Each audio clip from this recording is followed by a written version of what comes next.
खरं तर या फिल्मवर बोलावं की नाही मला माहीत नाही आत्ता यावेळी. कारण ती फिल्म येऊन गेली आहे. 7 मार्चला ती फिल्म रिलीज झाली होती. मराठी फिल्म आहे. मला वाटतं ती यावर्षीच्या बेस्ट मराठी फिल्म्सपैकी एक फिल्म आहे आणि सध्या ती कुठेही अवेलेबल नाहीये. येईल कदाचित, माहीत नाही कधी येईल. ती फिल्म चांगली होती, आहे. जेव्हा कधी ती फिल्म कुठे येईल, तुम्हाला बघायला मिळेल, तेव्हा ती नक्की बघा. मोठ्या शहरांमध्ये आजही लग्न जुळवून आणण्याकरता मॅट्रिमोनियल साइट्स, मॅच मेकर्स, विवाह मंडळे यांची मदत घेतली जाते. पण छोट्या शहरांमध्ये किंवा खेडेगावात पाहुण्यांच्या मदतीने मुलगा-मुलगी शोधून लग्न जुळवून आणली जातात. यालाच शहरात कांद्या पोह्यांचा कार्यक्रम आणि गावखेड्याकडे याला स्थळ बघणे असं म्हणतात. याच नाजूक आणि संवेदनशील विषयावर जयंत सोमालकर यांनी लिहिलेली आणि डिरेक्ट केलेली स्थळ नावाची फिल्म माझ्या बघण्यात आली. ही फिल्म फेस्टिवलमध्ये फिरत असताना, गाजत असताना छत्रपती संभाजीनगर येथे झालेल्या अजंता एलोरा फिल्म फेस्टिवलमध्ये ही फिल्म माझ्या बघण्यात आली. हॉल खचाखच भरलेला होता. फिल्म संपताच लोकांनी उठून टाळ्या वाजवल्या होत्या. जगभरामध्ये बऱ्याच ठिकाणी बऱ्याच फेस्टिवलमध्ये या फिल्मने अवॉर्ड जिंकलेत. अजंता एलोरा फिल्म फेस्टिवलमध्ये सुद्धा या फिल्मने अवॉर्ड जिंकले. Best film. स्थळ बघायला जाणे ही गोष्ट आपल्या आजूबाजूला सगळेच जण अनुभवत असतो. आपल्या प्रत्येकाच्या घरात स्थळ बघायचा कार्यक्रम झालेला असतो. तर स्थळ बघायला जाणे हीच या सिनेमाची गोष्ट. विदर्भातील डोंगरगाव येथे लीलाबाई आणि दौलतराव या शेतकरी जोडप्याची मुलगी सविता हिच्यासाठी स्थळ बघणं सुरू आहे. पण सवितेला शिकायची इच्छा आहे. स्पर्धा परीक्षा देऊन सरकारी नोकरी करण्याचं तिचं स्वप्न आहे. पण शेतकरी कुटुंबातून असल्यामुळे आर्थिक अडचणीमुळे तिला पुढे शिकता येत नाही आणि मग तिचं लग्न करून टाकायचं ठरवलं जातं आणि स्थळ बघणं सुरू होतं. एवढीच या फिल्मची गोष्ट आहे. मग स्थळ बघताना सविताला काय-काय अनुभव येतात, तिच्याकडून काय-काय अपेक्षा करतात, तिला नकार येतो का होकार येतो, फिल्मच्या शेवटाला तिचं लग्न जमतं का, ती स्पर्धा परीक्षा देऊ शकते का, हे सगळं फिल्ममध्ये बघायला मजा येते.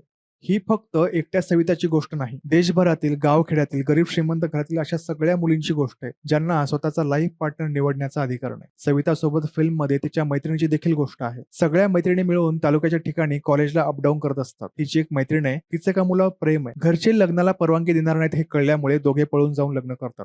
सवितेच्या भावाचा एक ट्रॅक आहे. त्याला देखील प्रेमात लग्नात अपयश येतं. सविताचं लग्न होत नाही म्हणून त्याला लग्न करता येत नसतं. सविताचं देखील एक अव्यक्त प्रेम फिल्ममध्ये दाखवलंय. तिथेही लग्न जमवण्याचा प्रयत्न केला जातो, पण हुंड्यामुळे गाडी पुढे सरकत नाही. हुंडा या वाईट प्रथेवर देखील ही फिल्म बोलते. सविताचे आई-वडील तिचं लग्न जुळवण्याकरता सगळे प्रयत्न करतात. तालुक्याच्या ठिकाणी वर-वधू परिचय मेळाव्याला देखील घेऊन जातात. पण तिथे सुद्धा त्यांना अपयश येतं.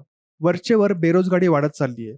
गावखेड्यातील शेतकरी मुलांना मुलगी द्यायला कोणी तयार नाही. मुलींच्या मायबापाच्या अपेक्षा भलत्या वाढत चालल्यात. मुला-मुलींच्या शिक्षणाचा खर्च मायबाप हुंड्यातून वसूल करू इच्छितात. अशा वेळी मग आजच्या तरुण-तरुणींनी कोणता मार्ग स्वीकारायचा? स्थळ ही फिल्म या सगळ्या मुद्द्यावर अधेमध्ये हसवत गंभीरतेने भाष्य करते. खरं सांगायचं तर ह्या फिल्मला आर्ट फिल्म, इंडी फिल्म वगैरे म्हणतील, पण मला ही पूर्णपणे कमर्शियल वाटली. एका कमर्शियल फिल्मसाठी जे लागतं ते सगळं या फिल्ममध्ये होतं. ह्या वर्षी 7 मार्चला ही फिल्म रिलीज झाली, अर्थात कमीच ठिकाणी. मराठी कमर्शियल सिनेमांना थिएटर मिळत नाहीत, तिथे अशा वेगळ्या धाटणीच्या सिनेमांना थिएटर कशी मिळणार? चांगले मराठी सिनेमे येत नाहीत असं नाही, पण जास्त वाईट मराठी फिल्म्स येतात आणि त्याचा फटका आधेमध्ये आलेल्या चांगल्या फिल्म्सना बसतो. बॉलिवूडच्या 100-200 करोड कमाईच्या गर्दीमध्ये अशा चांगल्या फिल्म्स हरवून जातात हेच खरं. बॉलिवूडचा मराठी फिल्म्सना तोटा होतो तो असा, फक्त बॉलिवूडच नाही तर मराठी मूव्हीज सुद्धा मराठी इंडस्ट्रीचं नुकसान करतात. कसं ते सांगतो. अधेमध्ये मराठीत इतक्या वाईट फिल्म्स येतात ना, की अचानक चांगली येऊन गेली फिल्म्स लोकांपर्यंत पोहोचतच नाही. एक सैराट चांगली आली की सैराटची कॉपी म्हणून त्याच छापाच्या कसलाही अभ्यास न करता, विचार न करता उथळ वाईट फिल्म्स येत राहतात. पण ह्या दरम्यान स्थळ सारख्या चांगल्या फिल्मचं नुकसान होऊन बसतं ते असं.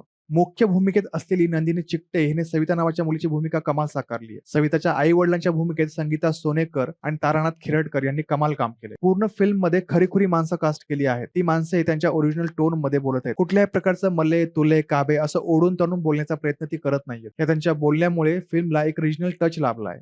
मला तर खूप आधीच म्हणजे खरं तर रिलीज झाल्याच्या वेळेसच रिव्ह्यू करायचा होता, पण काही कारणास्तव ते राहून गेलं. सध्या ही फिल्म कुठेही अवेलेबल नाही. जर OTT वर कुठे अवेलेबल झाली तर नक्की बघा, अजिबात चुकवू नका. सचिन पिळगावकर सरांनी ही फिल्म फॉरेनला कुठल्या तरी फिल्म फेस्टिवलला पाहिली आणि त्यांना ही फिल्म खूप आवडली. त्यांनी ही फिल्म प्रेझेंट करायचं ठरवलं आणि बोलल्याप्रमाणे प्रेझेंट केली सुद्धा आणि फिल्मचा प्रचार सुद्धा केला. चांगल्या फिल्मला प्रेझेंट आणि सपोर्ट केल्याबद्दल आपण त्यांचे आभार मानायला हवे. आणि अजून एक भारी गोष्ट म्हणजे रिलीजच्या निमित्ताने पाहुणे येताय घरी हे गाणं स्थळच्या टीमने बनवलं होतं. कमाल गाणं आहे ते. युट्यूबवर जाऊन ते गाणं नक्की ऐका. जयंत सोमालकर सर, स्थळ नावाची कमाल फिल्म मराठीमध्ये बनवल्याबद्दल तुमचे खूप खूप आभार. जिथे कुठे शक्य असेल तिथे ही फिल्म लवकरात लवकर रिलीज करा, नाहीतर टीव्हीवर येऊ द्या, पण लवकरात लवकर फिल्म प्रेक्षकांसमोर आणा. परत एकदा फिल्म बद्दलची माहिती तुम्हाला कशी वाटली ते कमेंट्स मध्ये नक्की कळवा. आणि तुम्हाला चांगल्या सिनेमाबद्दल माहिती हवी असेल, फिल्मचे रिव्ह्यू हवे असतील तर पैसा वसूल या माझ्या YouTube चॅनलवरील व्हिडिओजना लाईक करा, शेअर करा आणि चॅनलला सबस्क्राईब करा. थँक्यू.